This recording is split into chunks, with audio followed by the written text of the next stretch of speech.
അതിന്റെ ഒരു ക്ഷീണം അറിയില്ല. നമ്മളിവിടുന്ന് അയച്ചു കൊടുക്കുന്ന പൈസക്ക് അവിടെ ഒരു കാര്യം നടന്നു എന്നറിയുമ്പോൾ ഒരു സന്തോഷ. ഞങ്ങള് പലരും മനസ്സ് നാട്ടിൽ വെച്ചിട്ട് ശരീരം മാത്രമേ ഇങ്ങോട്ട് കൊണ്ടുവരുള്ളൂ. എന്താ ജോലി, എത്രയാ ശമ്പളമൊന്നും ആരോട് പോലും പറഞ്ഞിട്ടില്ല. നാണക്കേടായിട്ടല്ല, കഷ്ടപ്പാട് അറിയിക്കണ്ടെന്ന് കരുതിയിട്ടാ. ഇപ്പൊ ഒരു 10,000 രൂപ നാട്ടിലേക്ക് അയക്കുമ്പോൾ വീട്ടുകാരെന്താ വിചാരിക്കണേ? 20,000 കിട്ടി, അതിൽ 10 മിച്ചം വെച്ചു 10 അയച്ചോളുന്ന.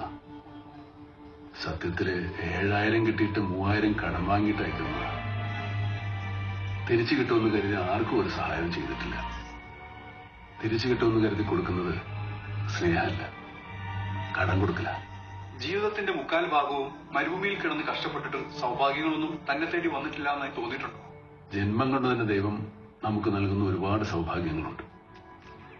സ്നേഹമുള്ള ഒരമ്മയുടെ മകനായിട്ട് ജനിക്കുക, സഹോദരന്മാര്, അവരുടെ മക്കള്, നമ്മളെ മനസ്സിലാക്കുന്ന ഒരു ഭാര്യ, ജീവിതകാലം മുഴുവൻ കൂടെ നിൽക്കുന്ന ഒരു ചങ്ങാതി. അതൊക്കെ ഓർക്കുമ്പോ ഞാൻ ഒരുപാട് സമ്പന്നനാണ്. ഒരുപാട്. മക്കൾക്കൊക്കെ ഞങ്ങള് വിരുന്നുകാരാ. വല്ലപ്പോഴും ഒക്കെ അവർക്ക് സമ്മാനങ്ങളുമായിട്ട് വരുന്ന വിരുന്നുകാർ.